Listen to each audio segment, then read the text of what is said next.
from the Torah. Yeah, very hard to practice. But the word nervous is not a real thing. So I don't know. Daga doesn't really. How do you teach daga? That's a good point, though. How do you teach daga? Daga means fear. Really, it means fear. Right? It really means fear. Which nerves, I think, I'm no therapist. Nerves, I think, comes from fear. Obviously, unless somebody has a clinical issue of nerves, right? You know, some people do have a more nervous personality, but fear of what's going to be is really be'etzem, the opposite of the Torah. That's pretty. I think that's pretty push. It's just not an easy thing to accomplish. How do you how does one put that in with like fear of doing a chait? You know, I'm so scared that I'm going to eat treif that I'm like, you just wash your hands of everything. You're saying being scared of that you did a chet and you're scared of the avera? All of it. Either or. That he's going to discuss to have fear.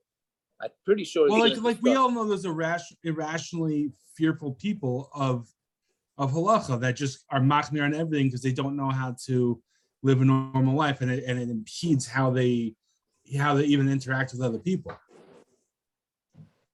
Right? Yeah. It's just like. No, that's true. But it's. I mean, I think he does want us to have that type of fear of doing something wrong. No, isn't that a good fear? He's going to discuss it. We'll get to it. Yeah, but there's fear. There's a healthy fear of like understanding. Like, I don't want to go into that. I don't want to go into. That's good. I mean, this is Daf Yomi. We do a little bit of musar, but when we get into the other stuff, then we. We want to make sure, parrots, that the Daf Yomi goes inside. Scared. I'm so fearful, parrots, that I'm going to mess up on the daf. I have to figure it out. Fearful that we're going to miss the daf. Parrots, don't get nervous, parrots. No daf. My name's not Gershon.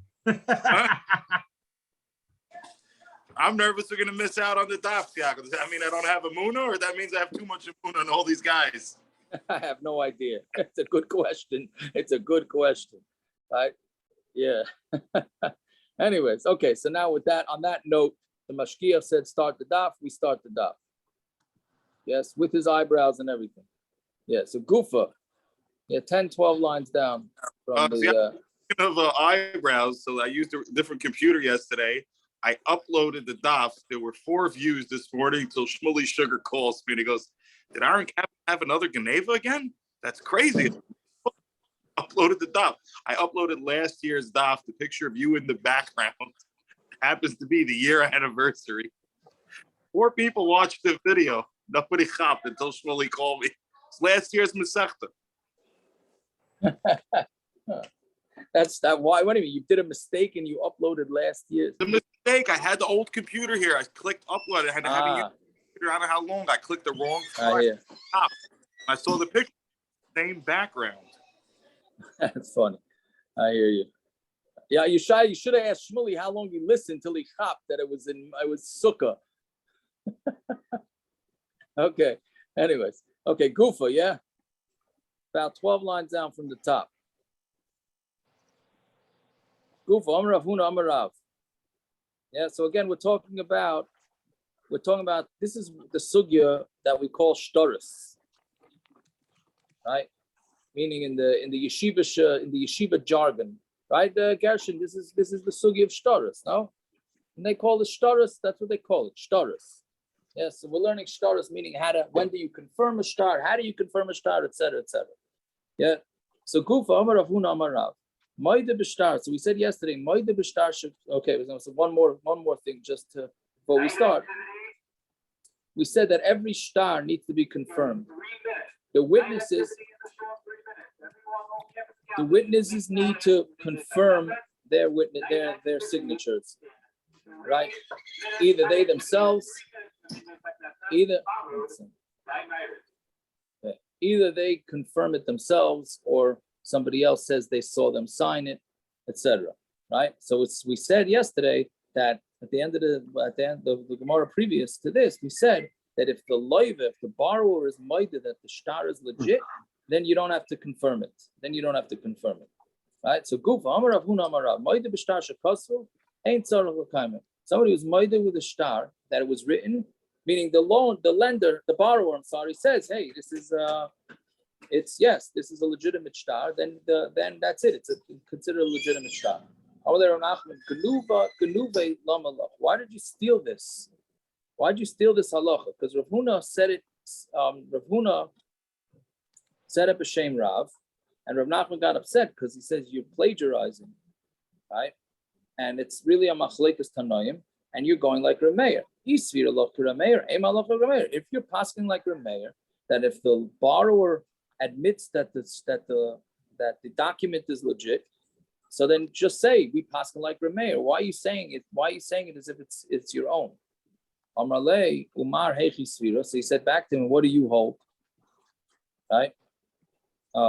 Meaning the pshat is here. He wasn't sure if he was upset at him for paskening that way, or he was upset at him for not saying it in the name. So he said, so what do you hold? Right? Umar Hechi Svira. What does he hold? So Amrle Ki also Lekaman Ladina. When they come to us in front of the din, meaning when the Malva brings the shtar to Bezdin and says, I want to collect, Amrina lahu zilu kaim yishtaraichu, v'chayz ladina, go be mekayim yishtar, and then we'll be mekayim it. Right? So he's obviously going not like Rameir, because he's saying bring the shtar, even if the loiva said that he did borrow the money, you still have to get a confirmation of the signatures, and then you can sit down to dinner. So clearly, he is not paskening like Rameir. Fine. So if the Eidim say, if somebody says, it's going to be a Machlokes who's talking here, but if somebody says that this shtar is a true shtar, but it's a shtar amana meaning, I think it comes in the word amen, right? But meaning it's a trustworthy shtar, they're not believed. Now, what this basically means is, when you get a pre-approved, the way I understand this, you get pre-approved for a loan. This is like a letter saying that you are pre-approved, so that you just bring it into the bank, you don't have to do any of the checking, and they just give you the money, right? So this person said it's a good shtar, but there was never any money that changed hands. This was just a pre-approval letter. So what's the Gemara saying? He's not believed. So now Gemara asks, who's talking here? The Kamar man. Who's the one that said it? The Kamar loiva. If the loiva said it, right? Shita. Well, it's pashut that he's not believed. Kol kamine. Are we going to believe him? Meaning the guy says, yeah, this is a shtar that I borrowed, but I never actually borrowed the money. It was just a pre-approval, right? So of course we're not going to believe him. Why should we believe him? So it can't be the loiva. It must be the lender said it. So if the lender said it, the guy has a shtar that says he's owed $1,000, but the guy says, but I never actually lent him the money. It was a pre-approval, right? So, and he admitted to it, so he should get a bracha. So of course he should be believed. So Ella must be the Kamli Eidim. The Eidim said, yes, these are our signatures, but the loan we actually never saw the loan take place. It was just to make a pre-approval letter. So the Gemara says, if we were able to prove the writing of their handwriting from someplace else, meaning we were able to compare it to a different shtar, and we saw that it was theirs, so then Pshita they're not believed because you don't have a pesha also who a pesha. Why? What's that? Let me just finish it. And if they did not prove the signatures from someplace else, why are they not believed? Right? Why are they not believed? It's a pesha also a pesha. They're saying yes, these are our signatures, but it wasn't a legitimate loan. They're the ones that said it the signatures, and they're the ones that are saying that it wasn't a legitimate loan. They should be believed. Yeah, Gershon, what are you saying? When the Ksavyadim Yotzim Mimakim Acher, why are they not believed? Why is it Pshita the way man? Because they don't. The shtar is a kosher shtar even without them. But they are the Eidim of the halva. If they're saying there was no halva, how can we not believe them? How can you not believe them if they're the ones that said it? I don't know. They are maybe the Eidim on the halva. They signed in a shtar. So what? They're still the Eidim on the halva. No, why should? The shtar is just saying Because that these Eidim saw the halva. Because of Kivin Shehigit, Shuva and Chayzer Umagid. Right, parents, remember. They're not Chayzer Umagid. They're explaining what they saw. No, but they are Chayzer Umagid. In the original shtar, when it came to Bezdin, it was a regular IOU. Then the Eidim say, by the way, it's not an IOU, it's a pre-approval. There was no money, never ever changed hands. They're Chayzer. They're being Chayzer on what the original shtar had.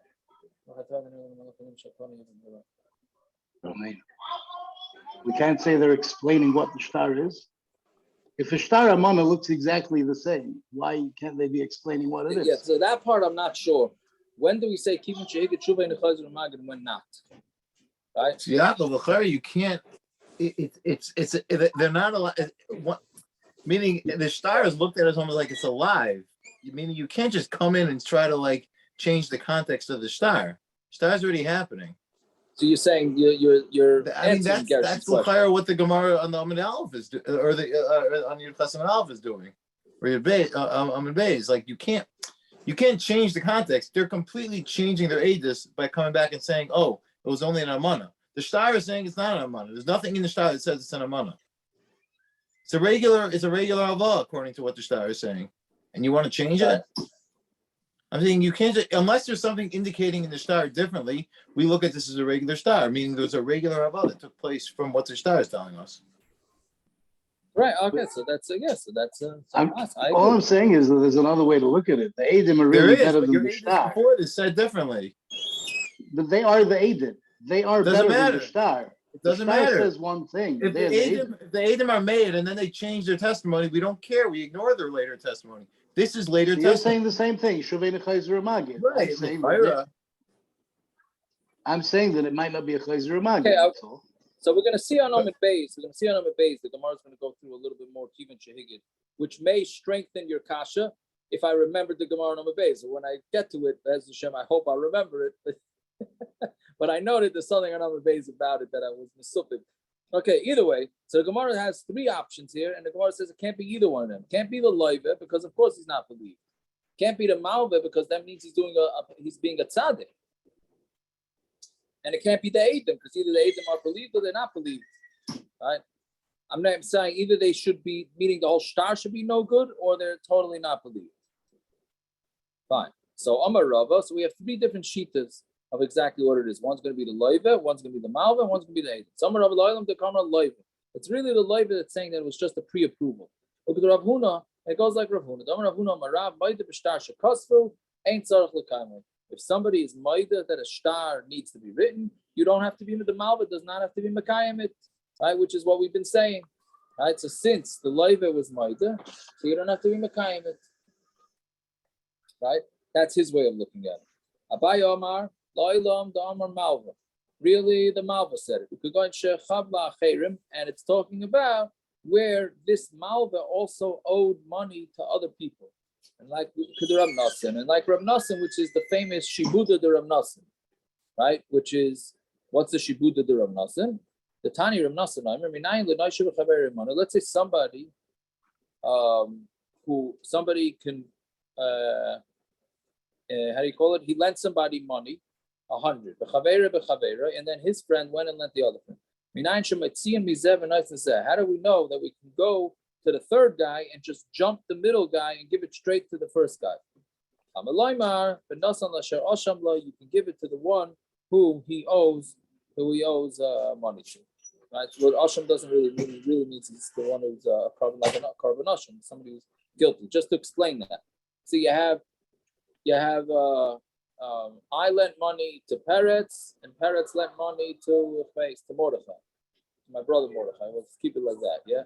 So I lent money to Peretz, he lent money to Mordechai. So basically, I could jump Peretz and just go straight to Mordechai and tell Mordechai to give me the money instead of giving it to Peretz. Does it matter when you lent it in the order of how it goes? As long as it's Meshubit, I think it's okay. I'm saying if you lent it first or later, if you were the later lender, I don't think it makes a difference. First of all, it's metaltalin. That's true. So if you have no shtar and metaltalin, mechatesi for you to go ahead and collect it. Right.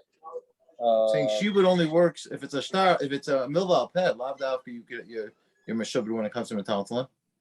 Yeah. I know. Okay, you're saying so. Maybe it shouldn't make a difference. You shouldn't be mechayiv at all. I'm saying. Yeah. And this is more than just shibud. This actually takes care of the alva. Shibud is one level. It's not. This is another level. You're able to jump the guy and say, "I'm going to collect from him." Even with shibud, mechatesi, you could go. You should go to have to go to the leiva first before shibud. Okay, no. I hear. So I'm not sure. This is not the main place we have shibud the nothing. But anyway, but that's the point. The point is you can jump. So here, the chiddush is we're saying again, what was our kasha? If it's the malva, then why shouldn't we believe he's being a tzaddik? So say no, he's not being such a tzaddik, because if he would agree to this loan, then maybe the creditor can jump him and take the money that's really owed by this loiva. So by this malva telling this loiva, no, it's only a pre-approval. It's not an actual toiv, right? Then he's gonna make it that they can't jump him for the loan. So it's not such a tzaddik. That's basically who said this teretz, a biased teretz. Fine. Teretz number 3. The way we said it, Eidim. We're talking about Eidim, and their ksav yad did not come from someplace else, meaning the Eidim are the ones that are confirming their own signature. And he said, why shouldn't they be believed? So the reason why they shouldn't be believed is because it's usher for a person to keep a shtar amana in his house. You should not keep in your house anything bad. You shouldn't have bad things in your house. So a shtar amana is a bad thing, because if there was no actual loan there and all a shtar amana is a pre-approval and it gets into the wrong hands, then they're going to go take it to Bezdin and say, hey, he owes him money, when really he doesn't. I don't use this to make the internet usher. 100%. I'm sure they use this pasuk, parents. I am sure. Right? That you don't bring someone out. We're going to see more on the base, another case. But the internet is more than for someone to say that. It's more than a shtar amana. A shtar amana might not necessarily turn into a bad thing. But the internet's already bad, you say. That's what I'm saying. I hear. I was waiting to hear the drushes on this one. Yeah. Anyways, okay, so let's see another base. So V'amar Rav Sheshes Breder Rav Yishmami Namad Rav Kana Eidim Sha'amru Amana Hayu Dvarenu. If the Eidim come and say that this shtar was really a pre-approval and not a real shtar, ain't neman and they not believe. Why not? My time. But even the avlahu, since what they're really saying is an avla, a bad thing, that the guy is keeping a shtar in his house. Avla loy chasmi. We're not gonna say that Eidim signed on something that's an avla. We're not gonna say that. All right. So therefore, Eidim are not believed that to say that they participated in a bad thing. Meaning, Eidim is that what he's saying? Or pre-approval. Why can't you just say, according to Ravashi, that it's almost like a chazaka that people don't do this? The Gemara is mashma for its time. We don't believe them that it was a shtar mana because of people don't write stars and leave in their house and leave that type of shtar in a house. Now the Gemara seems to be taking a step further. That we're pagin and dibura when it comes to their namanas. We believe them that it's a good shtar, but we don't believe them that it's a shtar mana. Correct. Yeah. That's not what Ravashi said before. How is it shmami? No, Ravashi said before that we assume it's almost like a chazaka, similar to like Rava said that meir starts to custody inside the comment because people don't do that. Similarly, Ravashi is saying something similarly that people don't do this type of thing. Therefore, it's a good shtar. So you're saying that we shouldn't believe them based on because most people will not keep a shtar amana in the house. Right, but that's not thing. Because Palkin and Zibura and we only believe them about part of their ages. It's a different svara. Where did you get that from Ravashi? I hear. It's a good point. It's a good point. I don't know what to do with that. That's a good question. Right? I hear. I don't know. Yeah, very good. Wait, can you say the kasha again? I missed it. Akiva, say the kasha, yeah? Rav Ashi is saying that since it's an avla, and Rashi explains, since it's an avla, we don't believe that Marshias Atzman. Similar to what we said before, that we don't believe you to be to passel yourself. Therefore, we believe you about the chasimus being a good signatures. We don't believe you about the part that it's a shtar mana and you would leave such a thing in a house, because that's being that you would sign such a thing is being mashia yourself. But all Rashi said before was that there's a chazaka that we don't create such shtaris. Not that you're that you're not nemon. Where did Rav Ashi say that? No, but he doesn't. He's saying that it's that that you cannot have this thing in your house. That's what Rav Kana said. And Well, since Rav Kana calls it an avla, I'm saying it's Rav ultimately Shesha Rav says, Ashi. It's ultimately Rav Ashi who's bringing this down. He's yeah, saying but you it's can't through have Rav this thing in your Kana, through Rav house. Sheshes. It's through everything. Correct. You're not supposed to Correct. keep it in your house. People do. But Rav Sheshes, you need Rav Sheshes for that. So the Adam wouldn't sign on it. Right. No, but he's saying, why would you even think to say it? He's the way I understand what he's asking is, why would you even think that somebody should be believed to say something that people are not going to have?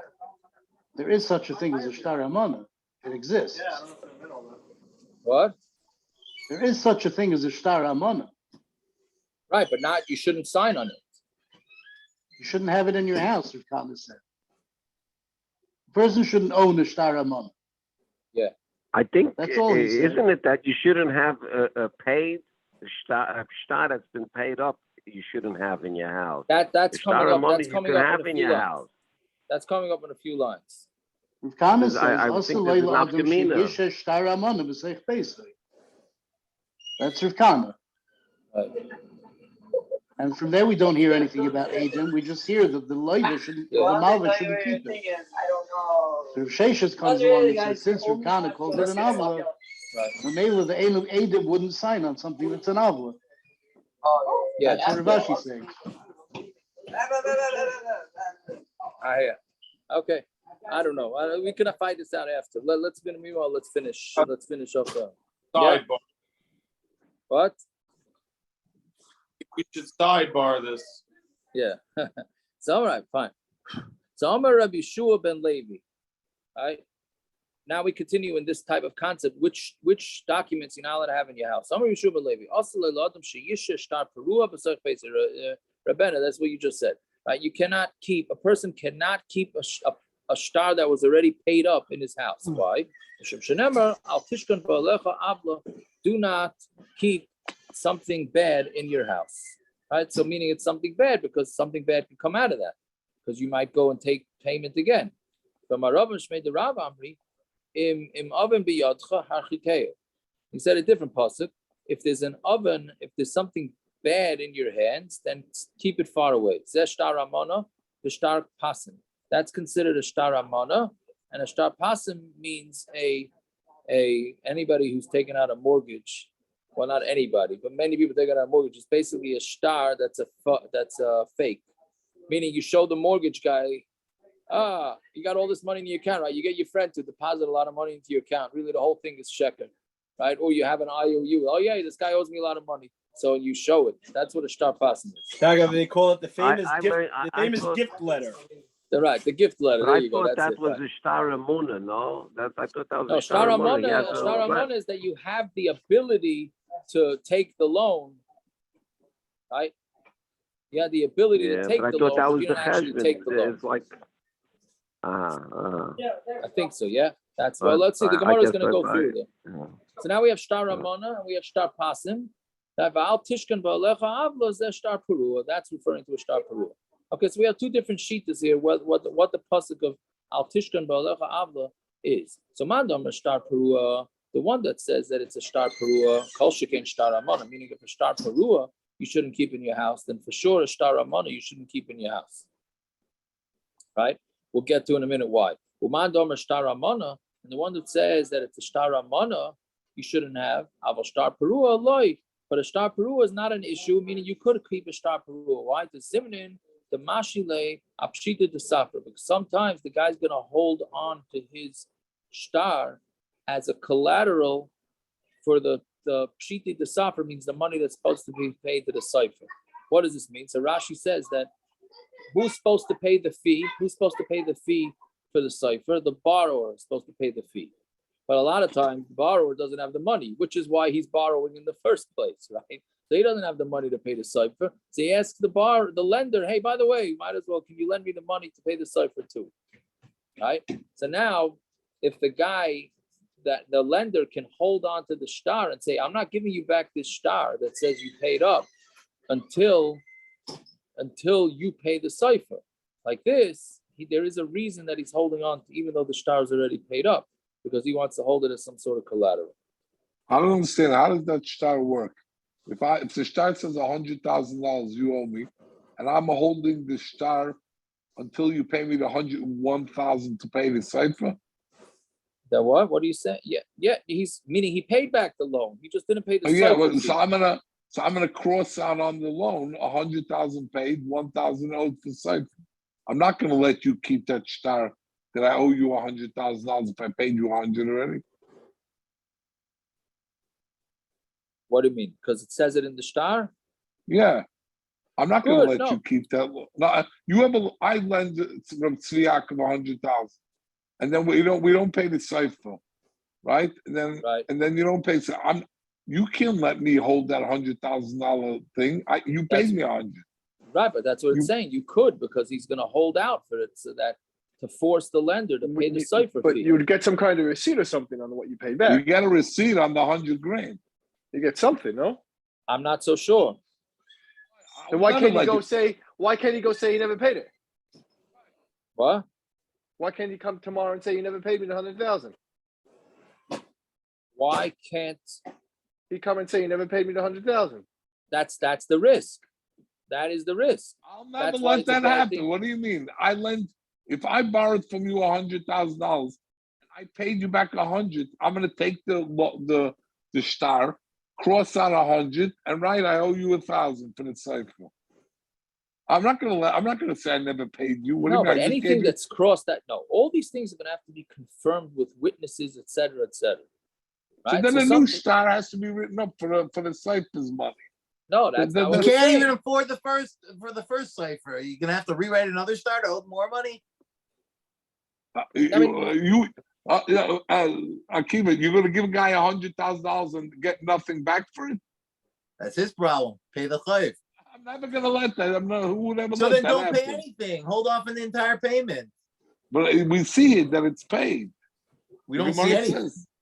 The Gemara says that he's holding out for the document because he has to pay the sofer. I don't understand what that means. We call that leverage. I'm not going to let a guy leverage me on $100,000 loan. No, I think the way I understand it is that the guy can. What are you saying? It's 1%. It's not leverage for anything. It's what Zev is saying. It doesn't make any sense. Right. Well, right. No, that's true. Meaning, but I think what the avla that could happen, Zev, is what could happen is the guy's holding on to the shtar. And then, of course, the borrower is nervous. This guy's holding on to a shtar that says I owe him $100,000, even though it says I paid up. But you never know, because the guy could attempt to go to Bezdin, and then they can disprove the witnesses. Somehow the witnesses, somebody can come in and say, by the way, these witnesses were in Atlantic City the night before they signed the shtar, so they're out, and the guy can rip me off $100,000. Now that's not necessarily going to happen, but it's a possibility. So the lender doesn't want that possibility even to be. So he was saying that the borrower doesn't want that possibility. So the lender can hold on to the shtar, even though it's improbable that he'll be able to recollect, because the Ma'aser says it was paid up. But there is a slight chance. So for that slight chance, the borrower. I'm asking, what is that shtar is meaningless for the sofer? That's what I don't understand. Not to the sofer. We don't care about the sofer. It's meaningless to collect for the sofer's money. No, it's not for the sofer. It's for the lender. The lender wants it. The borrower wants it. Sorry. The borrower wants it back. The borrower wants it back. Yes, that he wants the shtar back that he paid up his loan. The borrower paid $100,000 already. Right. Now he wants the shtar back. That says that he owed Ruvain the 100 grand. He wants it back. The lender's not giving him back until he pays him the sofer's money. Correct. Right? Yes. So I'm asking you, if I lent you $100,000 in Yaakov, yes, and I lend it to you, and then you paid me back $100,000. I'm gonna let you keep that shtar? You don't have a choice. I gave you 100. Give me back the shtar. Right, and I'm saying I'm not giving you back the shtar till you paid a $10 sofer fee. I'm not even going to give you the 100. Well, then you certainly ain't getting back the shtar. Reb Zev, consider it like tuition and then the building fund.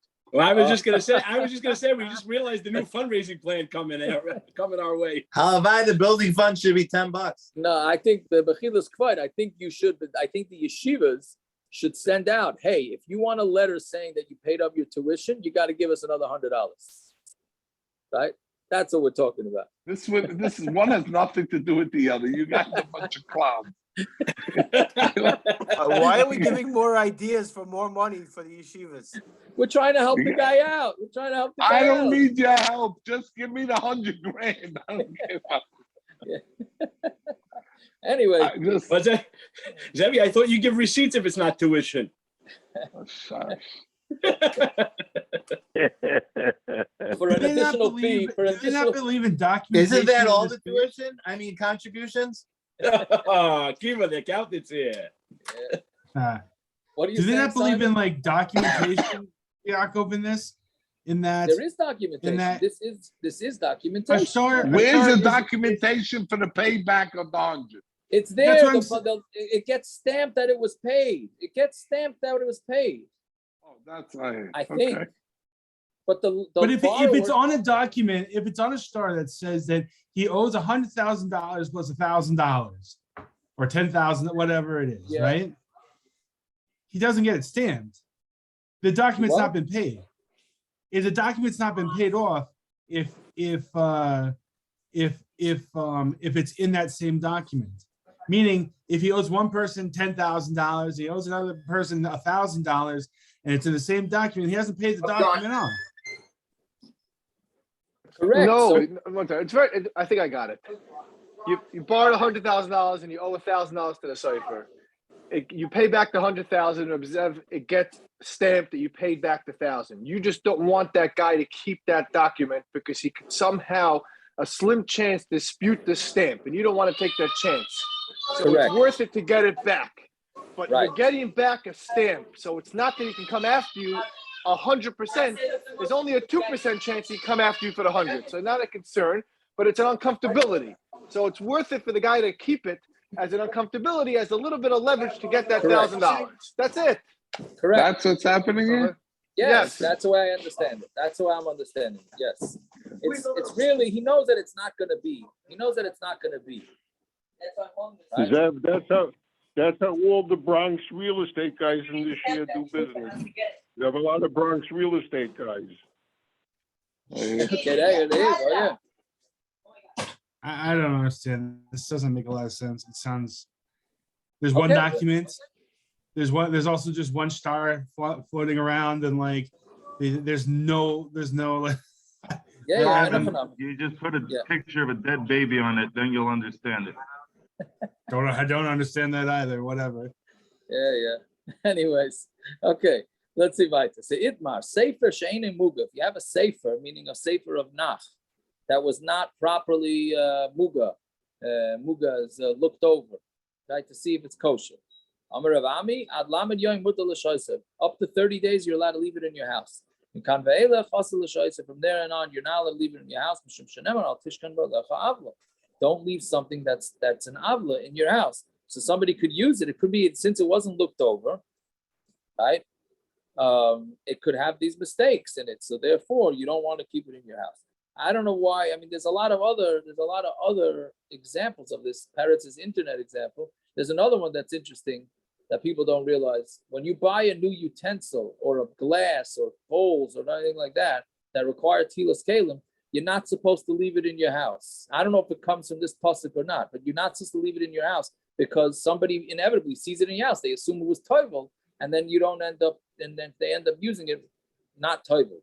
Doesn't sit in your car for 3 months? That's exactly what I was saying. David, you just stole that one. Can you let my wife know that there's nothing wrong with all those pots clanking around in the back? There you go. Right. So that's Yaakov, and they're supposed to be chipped also when you bring them back. I thought that was halacha, that it's got to be at least 3 months in the car. you know the shiloh that happened in Corona. This is a real shiloh in Corona, not Corona. What was the name? Sandy. So the guy had all his kalim in his trunk, and then the sea came up all the way over his trunk. So he said, Gavaldik. Now, is that called being toivel the kalim with kavana or not? It's serious shiloh. Did he scream the bracha? Did he scream like the bracha like Yudi did from his porch? I think he only realized it afterwards. But anyways, you're not supposed to keep it in your house. Same thing with treifa kalim. In that Right? case, Does this mean if you have a sefer Torah that needs to be corrected, you have 30 days to correct it?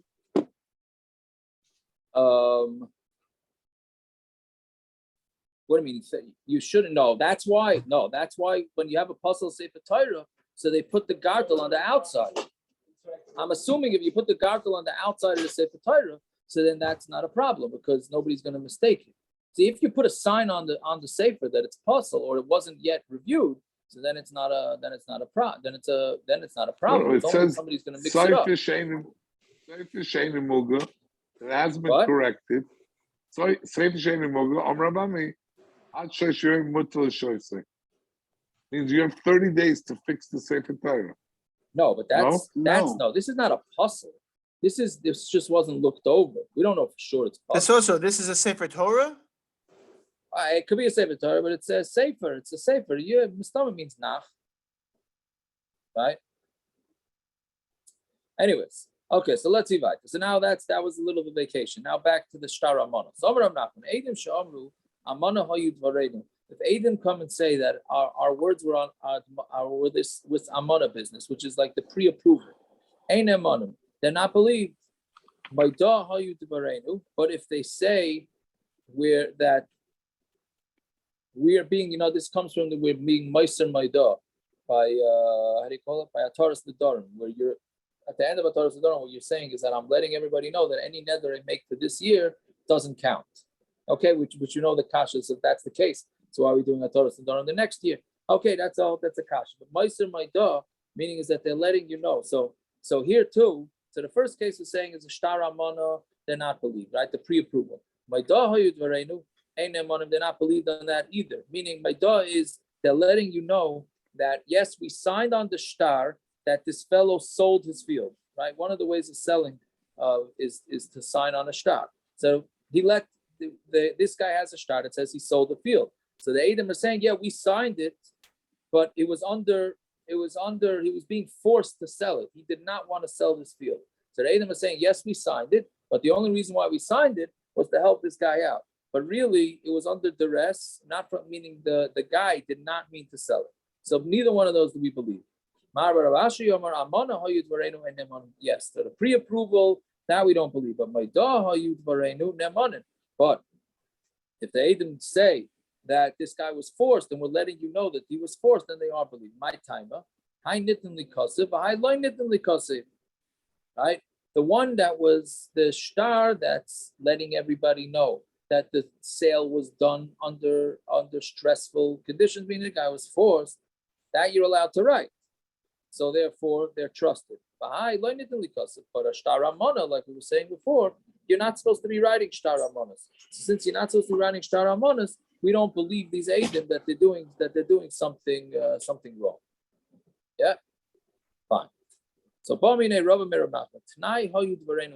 say the Eidim say, yes, we signed on this shtar, but we did it with a t'nai. Not a t'nai, meaning the guy lent the money with a t'nai. That meaning I'm lending you the money, but you have to learn a masechta. Right? So the Eidim are saying that we're letting you know that we don't know if the t'nai was ever kept. So maybe the whole shtar is not a good shtar. They're saying we did sign on it, but it came with conditions, and we don't know if the conditions were met or not. So the reason why Maidah and Amana are having problems that we don't believe the Eidim, because you're really uprooting the shtar, and you're basically saying the shtar is no good. So making a t'nai is also could be oiker the shtar, because how you have to prove that the guy met the conditions. Or do we say no? The Adim said that the shtar is a legitimate shtar. Fine. Then there was a stipulation and these things that apply to it. That has nothing to do with their testimony, and therefore it's two separate things, and it should be fine. Right? So that was the shaila. So Amaleki also look come on Ladina Aminalu, when they come in front of us, we tell them Zilu Kaimu Tanaichu. The Chusu Ladina, go be Makayim the Tanai that it says in the shtar, go learn that one Masechta, and then we're going to let you have the thing. So basically we're saying is that we do say that the shtar is kosher. Fine. Another case. Eidimer Tanai, Eidimer Eina Tanai. So one aid says, I did sign on the shtar, but by the way, there were conditions in it. And the other aid says, I signed it and there were no conditions. They're both saying eidos on a good shtar, right? Right? The one that says there was a t'nai, he's only an eid echad. And there's the word of one is nothing in the place of two. Meaning, what it's saying is that we're splitting the shtar. We're saying that the Edom came and confirmed the shtar. Fine. Then this one guy is saying that there were stipulations in the shtar. He's an Eid Echad, right? He's an Eid Echad going against two Edom that signed in the shtar. And since he's going against two Edom that signed in the shtar, he's not believed. The Hilchasa, Karavuna Breder Yeshua, the halachas like Karavuna Breder Yeshua, that we don't one second. There was a Karavuna.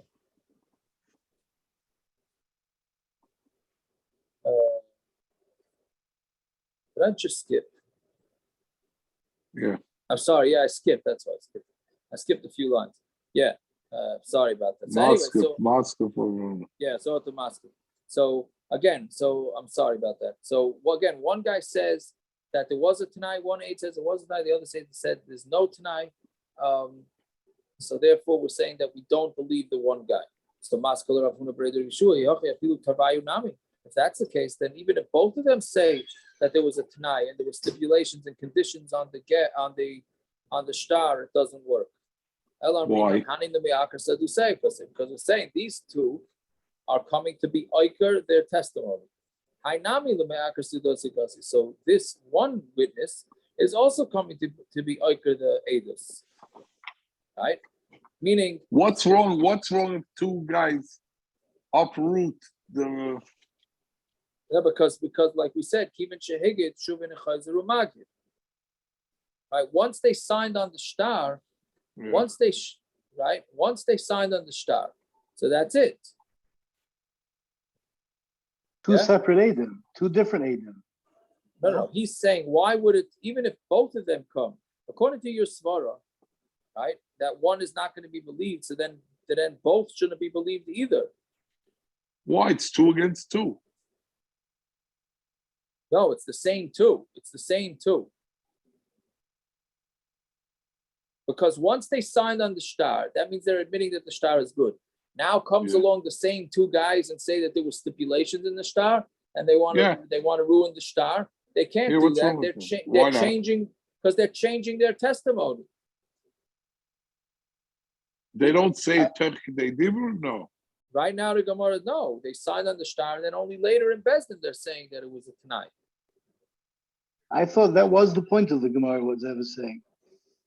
He's asking if you're saying that if one of them says Tanai, he's going against what's written in the shtar, so it's 1 against 2, and Kadmot and Trey, then we view it as against, even if it's the same aid, but we view it as 1 against 2. So he's asking if you see 1 against 2 as 1 against 2, then if they both say Tanai, it's also 2 against 2.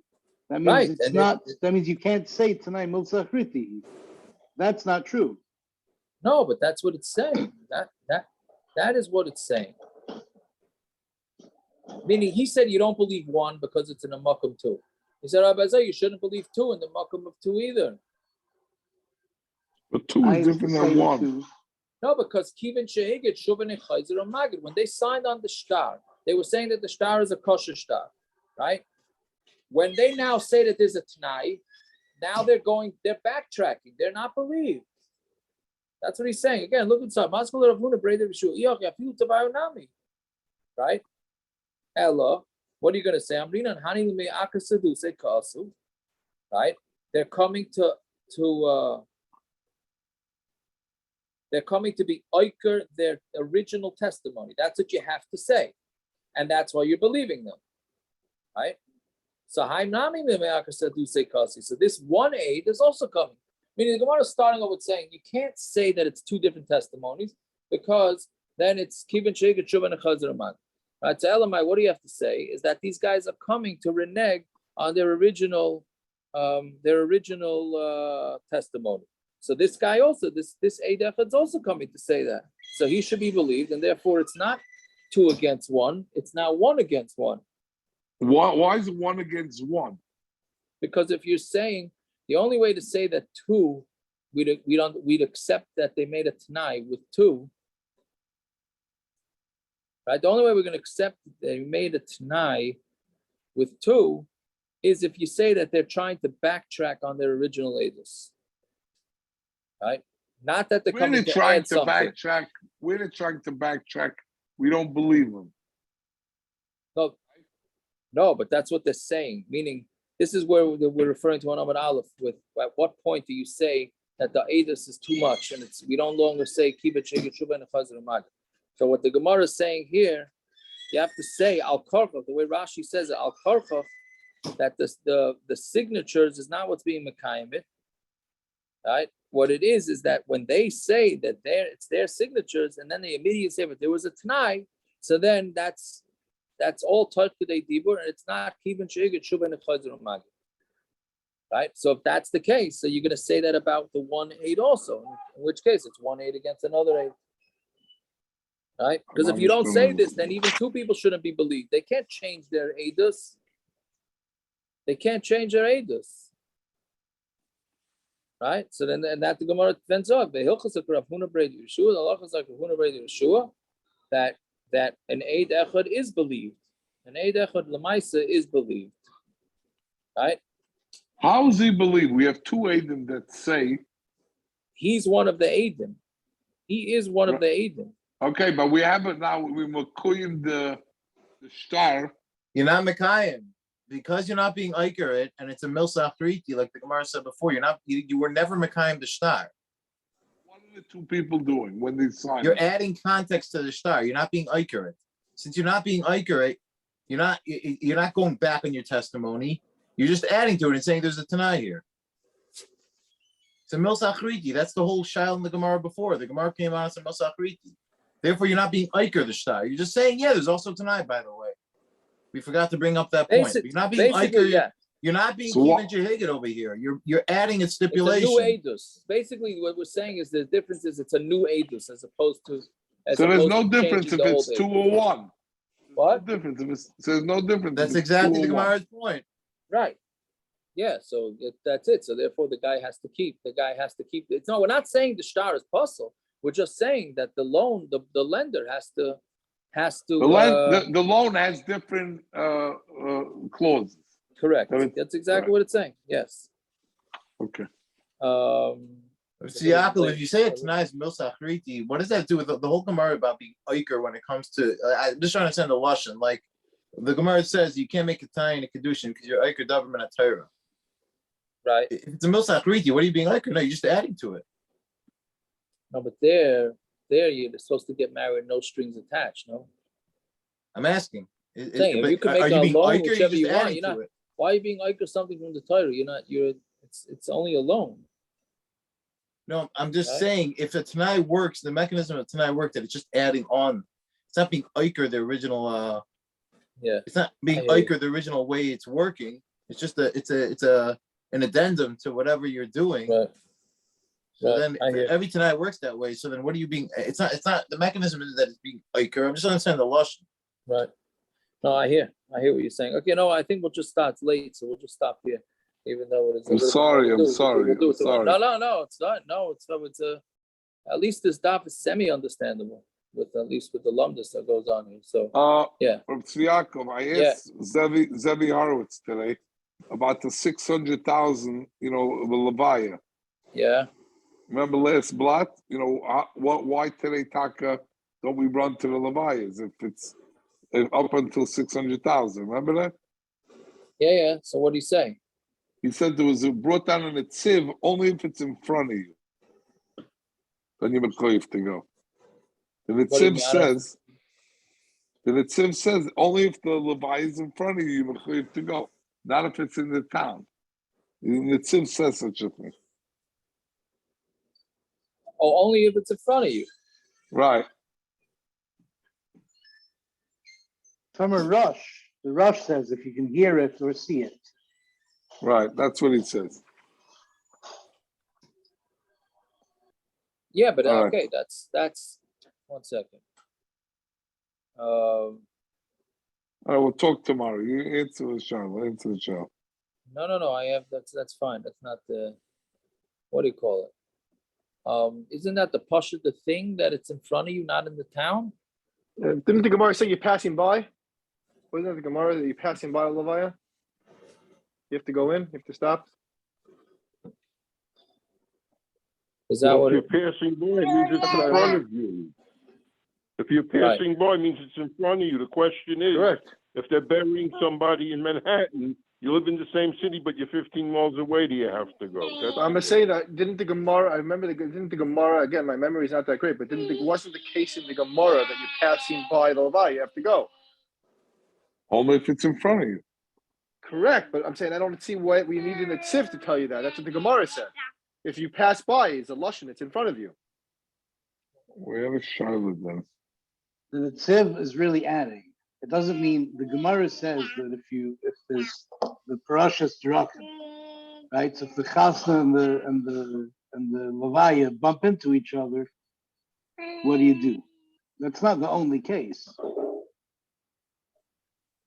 That's the case the Gemara brought where one gives weight to the other. No, 1 second. Zev, you're talking about if there's a levaya in the town and you know about it or you don't know about it?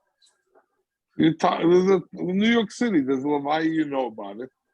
So I asked you, why don't we all have to go? Because it says until there's 600,000, you have to go, correct? Correct. You said stock is shtar. You said stock is shtar. That's only if you know about the law. You're talking about if you know about the law, you don't know about the law. Only I'm assuming if you know. Even if I'm saying you don't have to be proactive to find out about levayas. That we're all in agreement with, right? Right, yeah. But only if it's. What do you do? A guy, let's say, that lives down the street from what's that place in Borough Park where all the funerals are? Shomer Adas. So what does that guy do? He lives next door to Shomer Adas. He has a problem. That's why the store's there. You don't have to, I mean, if you're going shopping, you have to stop by. You go for gas, you have to stop by. If you see Levaya, if you see the procession, 100%. If you're going, you're sitting in what's your favorite place called? You're sitting in ice cream. Right, house, that's a problem. If you're sitting in an ice cream house, stuffing your face, and then you see a Levaya going by, you got to jump up and go to Levaya. 1,000. It's Yaakov. I work there every day. I'd have to go to every Levaya. If you see the actual procession, yes. What does that mean? They pass by every single day. If you're sitting in the corner office, you see a cars going by, you have to run out of the office on the third floor office. You're not mechuyev to look out your window to see. Well, let's say you have a corner office and every day there's a procession because you have Shomer Das right outside. Yes. I don't see a heter not to. I'm sorry. Get window shades. Get window shades. Or you go to like Bradbury in the Brooklyn Square. What should I tell you? I mean, that's the din. I don't see any way around it. I don't see a way around. Procession means you have to follow the car. Unless that's what Zev is saying. But that's in front of you too. Even what Zev is saying from Zevi Horowitz, won't get you out of that. No? All right. I'll put him on the Zoom tomorrow morning. We had an interesting thing by my grandfather's Levaya. My grandfather was nifter on Purim night. The Levaya was Purim morning. And the whole Levaya was one block they walked. There was no spadim, no nothing. One block they walked. At the crossroads, they bumped into a troop of 5 clowns with blasting music. At each other. So he had clowns by his Levaya. They shut the music and joined the Levaya. There you go. That's a madrega right there. Baruch Hashem. Mi kam chitzo. Yeah. A good night. All right. Have a good night. Shikayach. That's Yaakov. All right. Gershon. Yeah. On a completely unrelated note, would you cater a bar mitzvah in Phoenix? How? I don't know. Come here for 2 days and cook. Would I do it under someone's hashkacha? I guess so. I don't know. Whatever you like. It's Phoenix. You know what I'm saying? Whatever. I mean, You could do it under Chiako's hashkacha. But he left, didn't he? He didn't hear that. He left there. He's coming to the bar mitzvah? You could do it under Peretz's hashkacha. He's coming to the bar mitzvah, actually. When's the bar mitzvah? So Shabbos is September 17th. Wait, I just noticed something. Michael, you're on? We fell asleep. I haven't seen him in months. There he is. You did that already? Hey, how are you? How you doing? I got COVID Michael, for the you second good? time. Just got What? COVID, but I'm good. You feeling okay? I got a little COVID on Friday. Oh wow! It hit you bad again, like last time? That. Have a full shalema. Oh man, who's making a bar mitzvah? I'm making a bar mitzvah. Oh, mazel tov. Thank you. You're certainly invited if That's you a gotta come nice- to Phoenix in September. Thank you. If I'm there, I'll be there. Okay. That's a nice. When is it? You said in September? September 17th. That might be a shtickle problematic. I'm making bar mitzvah October 1st. Oh, It really? was worth staying off to wish. It was worth As staying Mr. on Shem. afterwards just to wish you both mazel tov. Lots of nachas. Orthia, amen. Lots of nachas. All Thank the you. best. I get the October nach. 17th is the Shabbos? No. September 17th is Shabbos, yeah. It's Shabbos, yeah. September 17th is Shabbos, yeah. Mm-hmm. No How long's pressure, the no flight from pressure. here? That's right. You're gonna have a not a fun flight. No, I and don't. I'll tell you, I would. The flight is. Hold on, it's all right. Here, you know what? I'm gonna call you because meanwhile, Parrott's is not there. We're still being recorded. So I'll call. All righty. I'll call you. Leo, call me. Michal, Refuah Shalema B'Karev. We'll see you in better health and Mitzvah Shem.